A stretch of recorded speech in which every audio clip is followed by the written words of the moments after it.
This is the Florida State University versus the Virginia Cavaliers basketball pre-game review, plus a little bit of a recruiting update. You are Locked On Virginia, your daily podcast on the Virginia Cavaliers. Part of the Locked On Podcast Network, your team every day.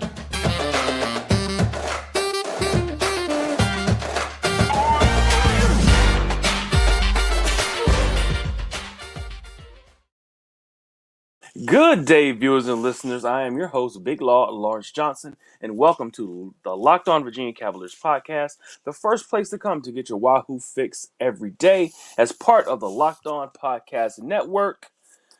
Today's date is 1/13/2023. That's right. It's Friday, but it's Friday the 13th.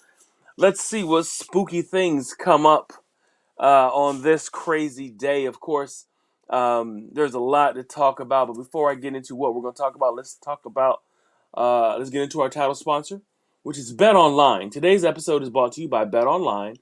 BetOnline has you covered this season with more props, odds, and lines than ever before. BetOnline, where the game starts. As I said before, in the cold open, we're going to talk about the game with University of Virginia versus Florida State. Florida State going down to Tallahassee has been a little bit of a house of horrors for the University of Virginia. I want to say they've lost, is it 7 of 8 down there?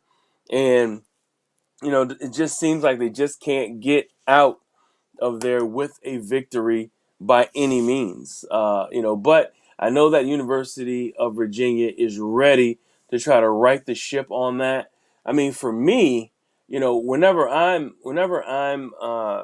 looking at this team, they always just have a super athletic team, and they just grind you down with multiple players. They come in with like 5 players and they'll come back in with another 5 players. But let's just keep going as we're jumping in here with 2 feet first. We will have, I'll be on the lookout for later today. I have a recruiting wrap-up show that I'm going to do with my homegirl Jackie Franchuli from 247 Sports. And she is the foremost leader when it comes to recruiting, when it comes to University of Virginia. And we'll get an opportunity to talk about, it'll be pretty much just a wrap-up. Like I said, a recruiting wrap-up. What in the world is going on with Virginia football and what's happened? Of course, there's been some things that have been taken away, but then there's been some things that have given. We'll talk a little bit about it at the end of the show, but the basketball team, okay? The University of Virginia Cavaliers go on the road. And as they go on the road, they get to face Florida State. Okay, they just had a little bit of a homestand there, playing North Carolina, and also they played the Retrievers of Albany. That's always great when you get to sleep in your own bed. You get to work out at your own facilities. You're familiar with just your patterns of the day when you're a student athlete. The issues come when you go on the road. And it's a little bit of a decent hike. You're going all the way down to Florida. So you're flying down to Tallahassee, probably a 2-hour flight. Then you're going to have to kind of get comfortable. I wonder how they set those guys, how they set them up. Do they fly them down tonight or do they fly them down in the morning? I think they're going to fly them down tonight. After they get everything completed. But, that game is a 4 o'clock game on ESPN2. Make sure you check it out and support our guys.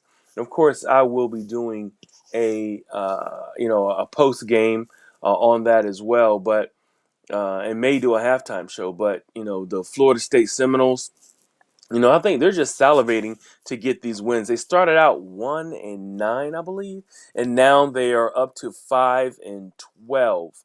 So they've won. They're 3-3 in the ACC.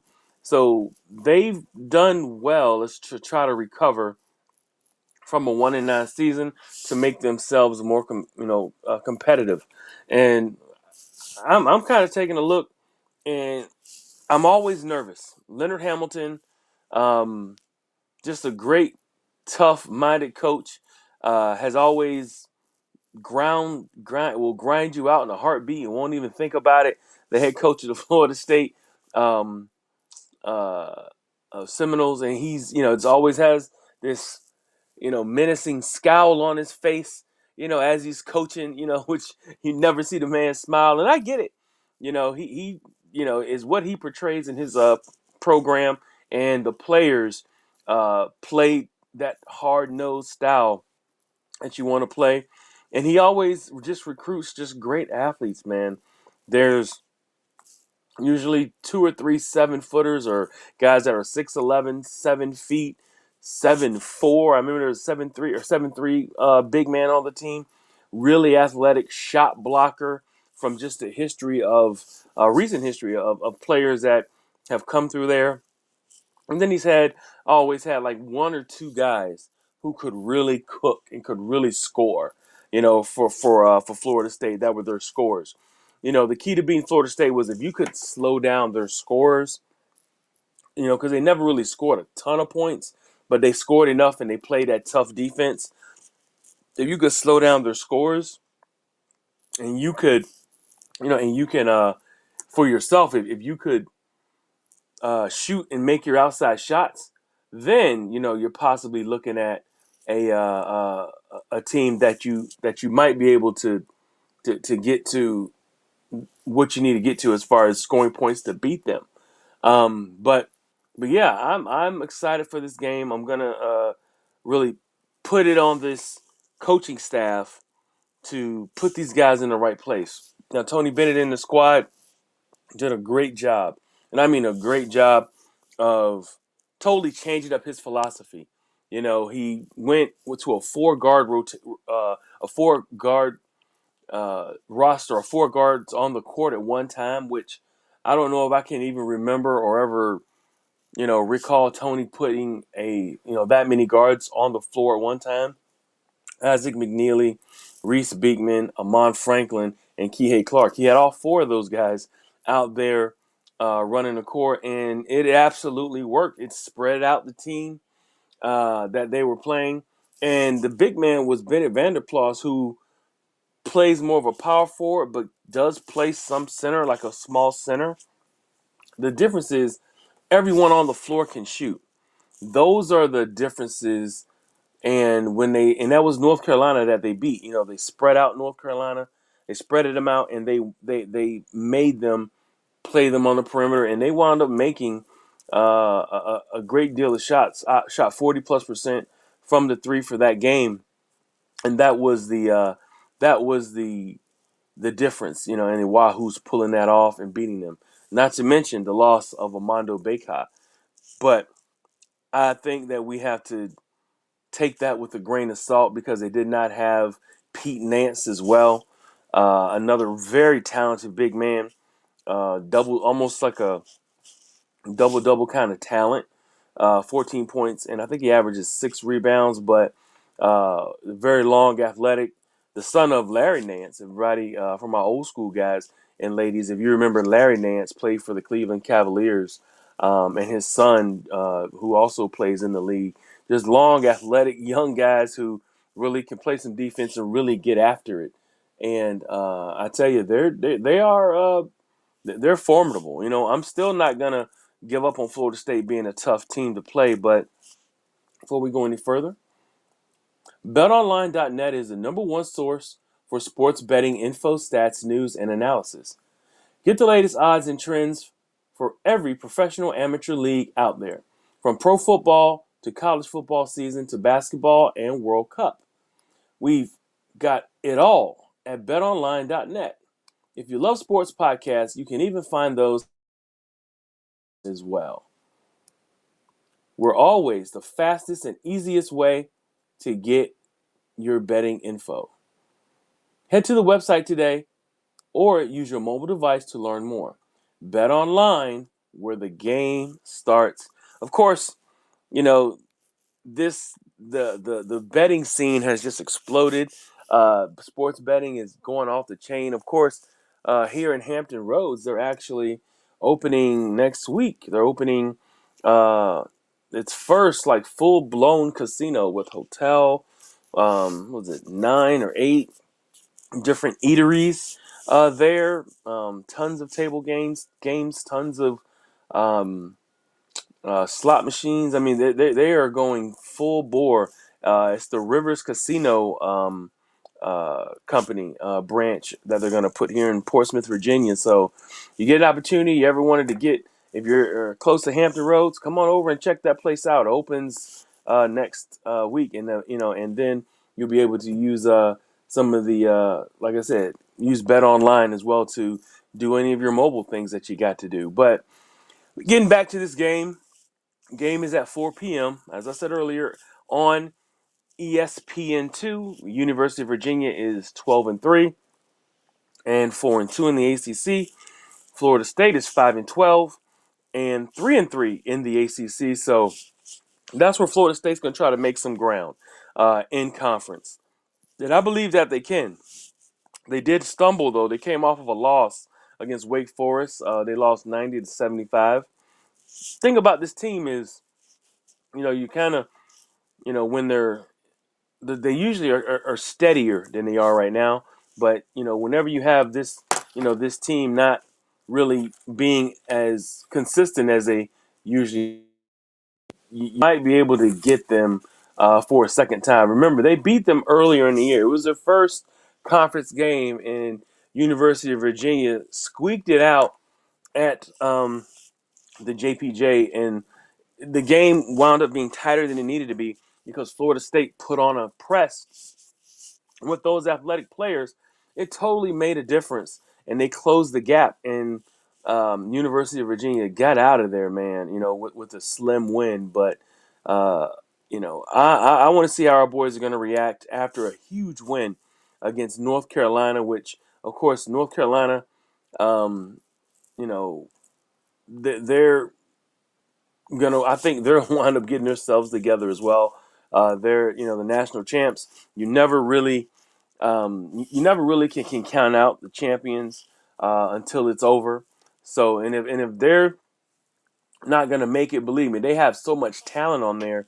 They'll just ruin your day. They'll ruin your chances just by they'll beat you and mess up your seating. So that's, they're going to play spoiler moving forward if they can't get back on track like they used to. But I think that they will. I think that they'll get up there and they'll, and they'll get themselves back to where they were when they won the championship last year.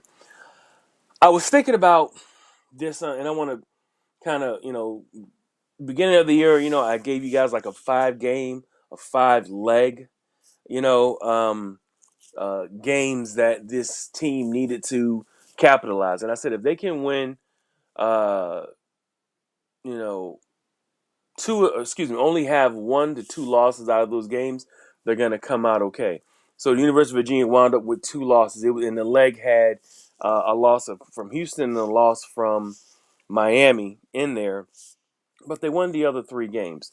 And this is after the hot start when they beat Michigan, and they beat Baylor and Illinois earlier in the year. So I have another 5 leg, 5 games coming up, 5 streaks that 5 game streak that we're going to have to get by. And I'm calling this one, this is kind of this is an all traps game, 5 game leg. All traps, okay? What I mean by that is, all these games can be considered trap games. All right? You got Florida State on Saturday. So that naturally, to me, is a trap game. Even though you look at the record, you think it should be a win. It doesn't work that way when you play Florida State and Leonard Hamilton. They'll choke you out with the defense, and then they got some guys who can score, which I'm gonna give you guys their names right now. And then, of course, after that, you got the heated rival, Virginia Tech Hokies, who have lost. I think we're on, is it 7 games so far in a row? I'm gonna check that. I have to check that to be clear. But Virginia Tech is trying to get back on track, and they, have a vendetta against the University of Virginia, and they want to get themselves back on track. And what better way to do it than going against your rival, beating them uh, in your home, and then showing out and getting back on track. Of course, Virginia Tech was ranked, beginning of the year as well. So, we'll be looking for that Virginia Tech game right after that Florida State game. And yes, this can be considered a trap game as well. Then after that, you got Wake Forest, a team that is up and down, in the league as well. They won some games. They beat Florida State the other day, but I look at them as another team that UVA should be able to handle. They beat them earlier in the year. They should beat them again, but it's considered to me another trap game. Next game we got here is Boston College. Boston College is a team that's struggling right now, but they do have talent. They have well, I don't see Donald Hand Jr. playing that much. I kind of look for his numbers and look for his time. Really didn't see too much, but you guys remember Donald Hand, a legendary basketball player from the University of Virginia. His son plays at Boston College, and then also Bickerstaff, one of the Bickerstaff, like Bernie Bickerstaff's grandchild, plays for the Boston College Eagles. So, but UVA should be able to handle them as well. And then the last trap game, and I don't know if I'll call this a trap game or just a tough game. They play Syracuse, and this is the fifth game of the leg. And this is the last 5 games in the month of January. If they can beat these 5 teams in the last month of in this last part of this month of January, the team would be sitting well. They're looking at, they got 12 wins, and they can win these 5 games. They'll be sitting at 17 wins going into the last month and a half of the season. And we're talking, when you're in February, that's when you kind of get to crunch time. That's when you want to start to get to those 20 wins, and you really want to start to build your resume and continue to win games consistently. This is the time where this team needs to get into rhythm. Like right now, into rhythm. What we saw this past week against North Carolina on Tuesday, and the guys were making those threes. That needs to be more of a consistent thing. The one player who's really consistent for the past 5 games has been a freshman, true freshman, Isaac McNeely. Has been shooting the lights out. He's shooting 57% over the past 5 games. I call that a dead eye. So I always said in the beginning of the year, when I watched his shot and kind of studied him, he had the best shot on the team, and it's showing out. Why he has the best shot. His stroke is clean. He gets off the ground, and he has some range as well. He doesn't have to be right on the line, but it's such a bright future for that young man at the University of Virginia and Tony Bennett.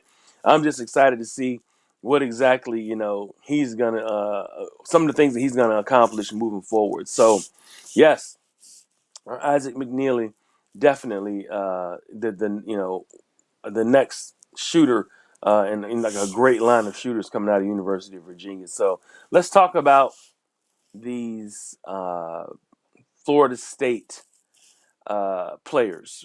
So right now, Darren Green averages 14 points, 3 rebounds, and 2 assists. Now, keep in mind, though, even though Florida State isn't that great of a three-point shooting team, they shot 34% this year so far. He shot 42% from three. So you gotta watch these guys. You may not be able to really look at him, engage him based off of what you think but yes, you gotta watch out for this guy.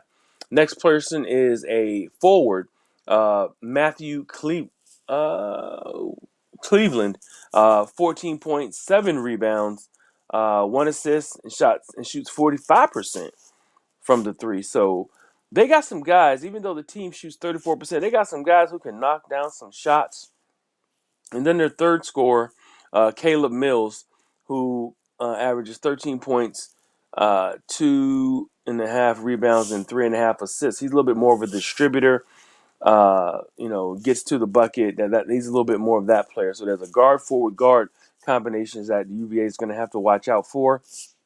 And I think that it'll be okay, if they just stay with the pack line. My worry is when they're running that defense and when the big man steps out to hedge hard, he has to run back into the middle. He has to be aware where that ball is going. Sometimes we know when he hedges, he turns his back to run back to the big man who is coming up to guard him. And I just feel like sometimes the big men who are hedging that hard turn their back, to the ball, trying to get back to their man who's going back to the middle of the, to going to the middle of the paint to get an easy bucket. They kind of can keep their eye on where the ball is coming from. They can, like Mamadi was great at running that pack line defense and running it and playing in the middle with that hard hedge and getting back. He had that athleticism, coordination, and was a great shot blocker as well. So we'll see if Caden can continue. And oh boy, I brought up Caden. Okay, Caden, I love the way he plays. I think that he gets a raw deal a lot of times from just the fouls, the hard hits that he takes. He's always getting hit in the face. He gets called for some meaningless fouls, which are self-inflicted, and then he gets called for fouls as well that maybe are that he probably shouldn't got called for. My thing is, I think Caden just needs to get, even though he's a junior, he needs to get a little bit stronger, but maintain his athleticism and his footwork. I think he continues to work on his footwork. That's going to really help him in getting to places that he needs to get to, and also to help him stop fouling and being out of position. Uh, you know, the way that he has. And I think on top of it, when the game warrants, you got to play Poppy more. You got to play Poppy Cafaro, Francisco. You got to get him in the game. He's such a tough player. He doesn't take anything off of anybody. He's a no nonsense player, but he also gives the team an era of toughness, and that's what this team needs sometimes. I get it. It's shooting team, finesse. Even your power forward is a mid-range shooter. But sometimes you need to get down and dirty and get tough. And that's what this Florida State team um, tends to do. They get down and dirty. They get tough. That's what I think you're going to have to play. That's what I think needs to happen with Poppy Cafaro. And you need to get him in the game and dirty it up with him a little bit. Get some tough rebounds and just hold your position. But you know, Caden, speaking of Caden, before back to Caden, he averages like 9 points a game. He's almost averaging double figures.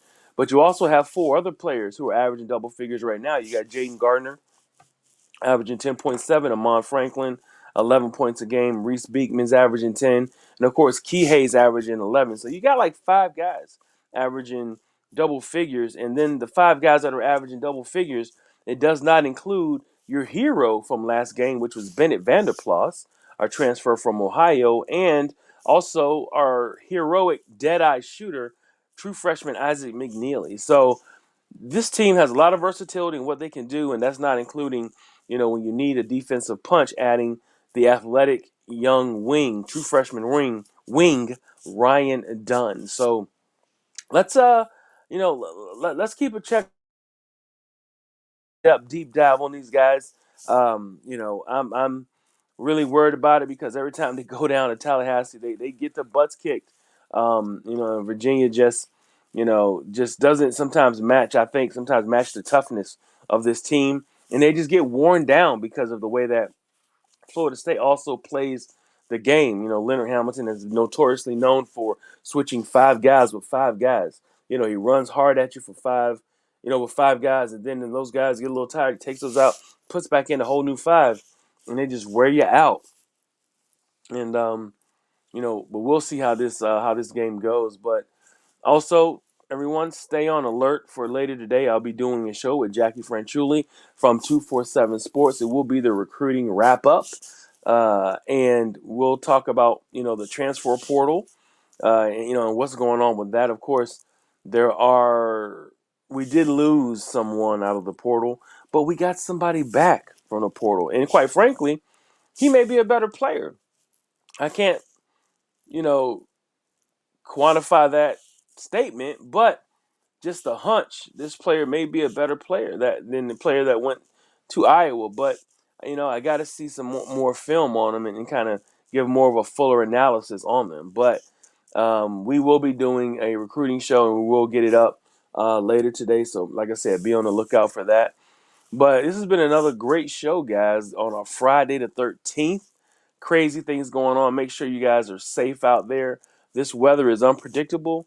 We just had 70 degrees out here in Hampton Roads, and now it's getting back down into the low 40s. So just make sure that you enjoy the weekend, of course. Looking forward to seeing what happens on these games, and thank you for making Locked On Virginia your first listen today. Make sure you check out our brand new podcast, Locked On College Basketball. Everything you need to know about college basketball in one place, plus hear from the big name experts, insiders, coaches, and players. Locked On College Basketball, available everywhere where you find and get your podcast. Thank you guys. Looking forward to seeing you a little bit later today. This has been Locked On.